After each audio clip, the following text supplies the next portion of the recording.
as you are aware, we came into the office because of mismanagement that were taking place, as a result of which there was the impeachment motion. And it was very unfortunate because under the provisions of the Constitution, and more particularly the County Governments Act, we came in under that provision that says that the Deputy Governor will take over in the absence of the Governor. But of course, it goes on to say, things that the Deputy Governor cannot do. So for the first 6 months, we were there and we were completely helpless. Although we had come in due to mismanagement, whether you are talking about human resource, financial, and so on, for the first 6 months, we could do nothing. In fact, I tried. Remember, I tried to move one CEC, and he went to court and had an injunction, and we could not remove him. But of course, people had realized that there was a wave of change, so we started with fixing certain things. It has taken quite a bit of time because 1 month later, COVID-19 broke, just about March, and therefore, it disrupted a lot of our programs. But yes, we have been able to do quite a substantial amount of work.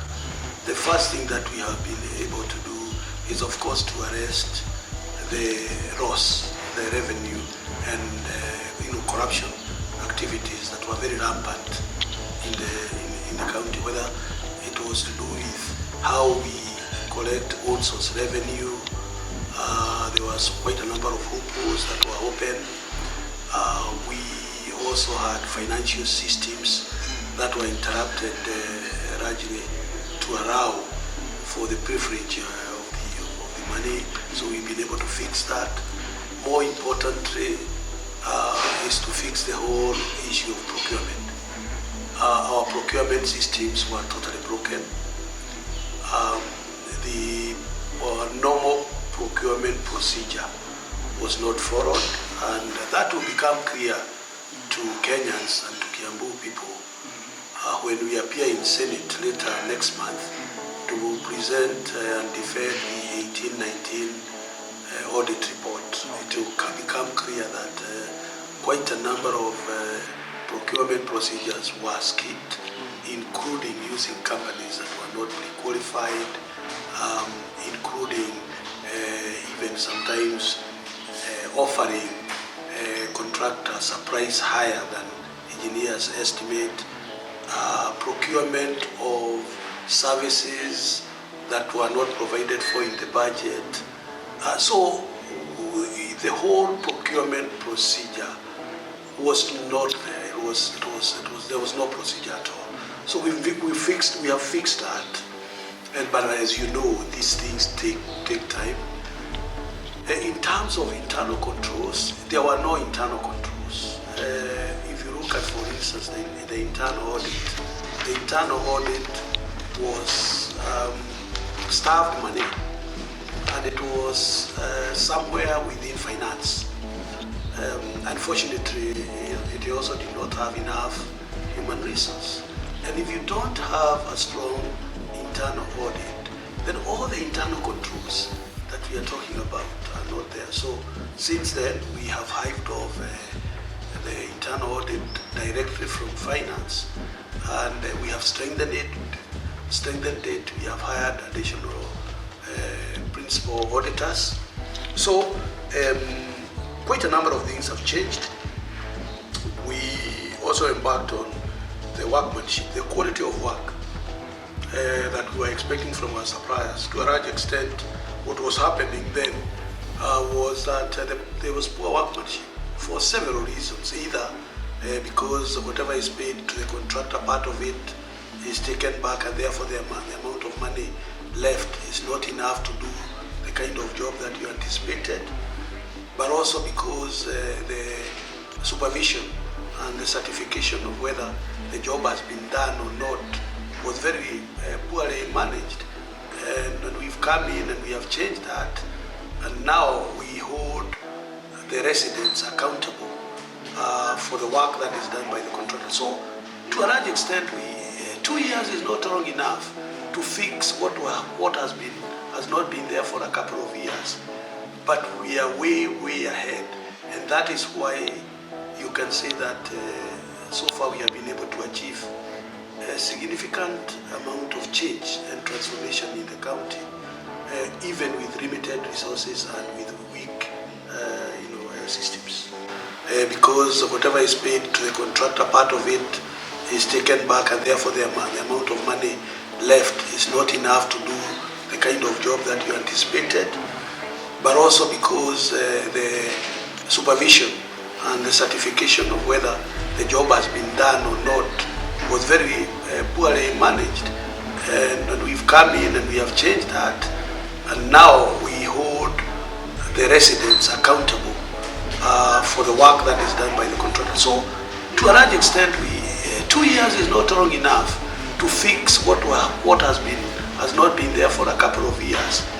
But we are way, way ahead, and that is why you can say that so far we have been able to achieve a significant amount of change and transformation in the county, even with limited resources and with weak systems. Well, it concerns a lot. Unfortunately, the country has not come up with a policy to delineate and limit the extent to which agricultural land will be exploited by real estates. That is still happening.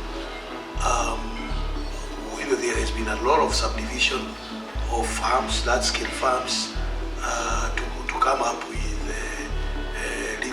real estates or housing. It concerns us a lot. We've lost a significant proportion of our land that is in the coffee, in the Kiambu area, Nyoro. We haven't yet seen the infiltration in tea.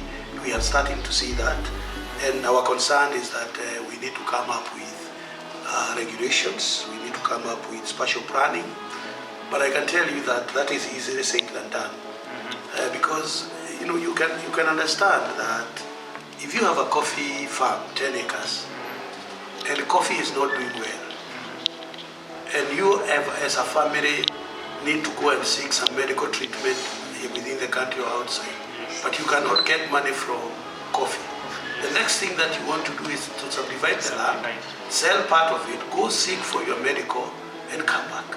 So the problem here has been, how do we balance individual interests with community or national or county benefits? That's the dilemma that we are in. We've been trying to do the spatial planning, and if you get to a place like in Kabete, you say up to this boundary, the east of it is going to be commercial, so you can do the housing and you can do all kinds of other commercial activities. This other side is agriculture. The people who are on the agricultural side have gone to court to say why us, what is the rationale. So it's a very, very complicated manner.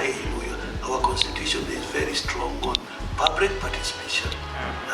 It's very strong on the Bill of Rights. So yes, it is something that we need to be worried about. Our view is that we probably should make it more conducive for investors to move in arid areas such as Katuanyaga or Koliba, but more importantly Deya, where there is ample land, and put up real estate, because roads can be done there, water can be done there. That's how Nairobi has moved towards the river. Yes. That's how Nairobi has also, we have Juja Farm and those areas which are more arid. Yes. We haven't lost much as far as that is concerned, but it is for us to provide the necessary infrastructure and create incentives, and then we create these incentives for the concrete jungle. We have noted that we have a few to the youth. Yes, I think the first thing that I say is there are quite a number of young people who are actively involved in agriculture, and they have been very, very successful. Some of them actually came out of corporate world to come and do agriculture. Our own agribusiness ambassador, Caroline Mwangi, who won the agribusiness youth in agriculture prize from His Excellency the President is an example, and a few others. But the majority of them are not in agriculture for several reasons. And that is well reflected in the youth in agriculture policy that we developed when I was advisor. Part of it is that our youth used to consider agriculture to be a backward undertaking. So given the choice between becoming a doctor and joining agriculture, you would rather become a doctor. On the other hand, even those who are willing to enter into agriculture, they face quite a number of bottlenecks. And what we are doing as a county is to negotiate, discuss that with them, and say, how do you access land? Land is not accessible. Land is owned by the parents. So we are trying to approach and see, is there land that is available? Like for instance, if you go to Muguga, Karo, there's ample land there. And we are negotiating with government to say, can we make this available to the youth? Now, if they access land, they don't have working capital. That's how now I'm saying, through the interaction with the KCB and other financial institutions, we are coming in so that they can get access to working capital. At the same time, we subsidize the interest rates, and we de-risk so that they are not asked for guarantee. And then the other one is marketing. So how do we ensure that they know where to market? And what we have been doing and what we are planning to do this year is, before we recommend our young people to go and borrow this money to enter into agriculture or whatever other enterprise, we take them through something that we call business development service. It's a 1 or 2 weeks course, in-house course, where they are taught on what to do. Don't start a business until you know where the market is. Don't start a business until you have registered the legal requirements for that business. You have to be very good in accounting, keep good records. So yes, the youth are not very much engaged in agriculture, but we are coming up also with a strategy that encourages youth to start with what would be attractive agriculture side, and eventually they will enter into the non-attractive agriculture side. The reason why he visited was because, as I told you, we have piloted some new extension methods that have not been done anywhere else in Africa.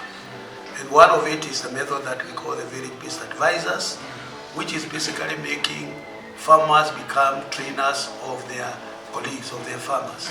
It's a method that we have piloted. We have about 1,200 village-based advisors who are farmers, who are then identified and trained on basic things like, what is the spacing between 2 rows of maize? What is the spacing between one plant and another? How do you apply fertilizer? Do you apply it on top, on the sides, below the seed, above the seed, and so on? And they are taught those very basic rules, and then they go and teach another 100 farmers. And then you provide the appropriate variety, because you don't just, unlike other things, agriculture technologies are very specific. What is specific here is not going to be specific in Dubai or specific in Juja. So it is that combination and having that pilot, and this pilot being so successful that we are able to reach 300,000 farmers, that the information has become available to Accra and other areas, and he came to see it for himself. And also important that in other parts of the world, farmers, women are not farmers. Farmers are men.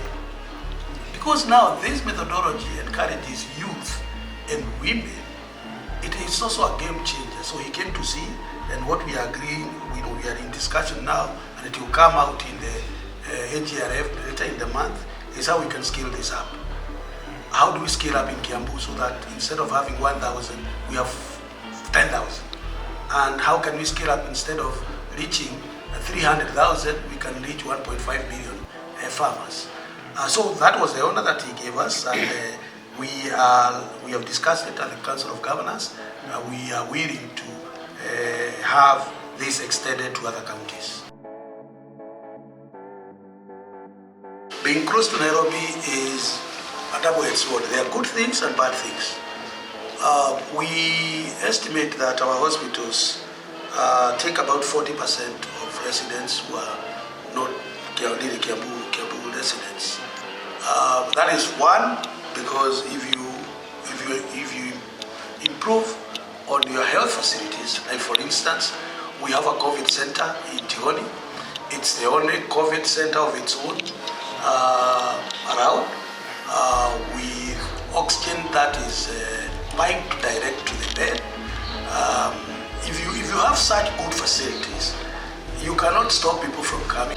It has subjected us into a lot of strains, financial strains, because if you look at the money that we receive from the national government as a county, it does not reflect the 40% of the people who are seeking services in Kiambu.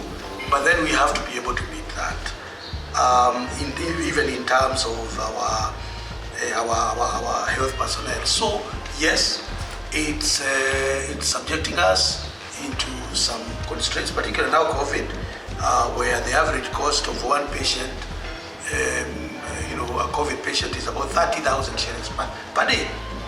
And if you have an average of 21 days, then you are spending about 600,000 for that patient, with that patient. And unfortunately, we are not charging, not because we are philanthropic. Yes, we are philanthropic, but it's a government policy not to charge COVID patients. I think the only places where COVIDs are charged is private hospitals, and also KU and Moi Referral Hospital. These are parastatals.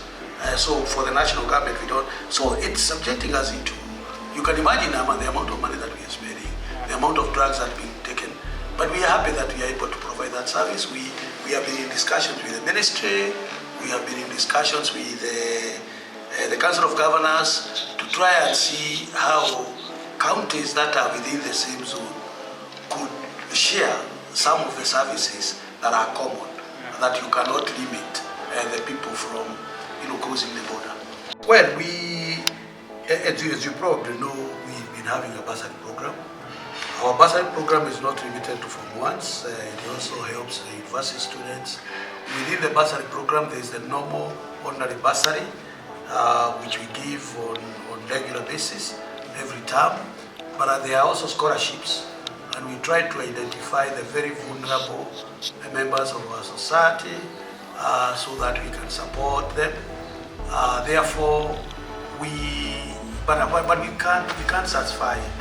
And this is something that has been discussed. You remember, even the whole discussion about BPI, it's all about what the average bursary is in Kiambu compared to the amount that is available in other counties. Ours is small because we are serving 2.4 million people. So if you imagine the number of kids or the number of children compared to another county is different. But yeah, like for instance, next Monday, we'll be disbursing 90 million shillings for bursary and scholarships to our students.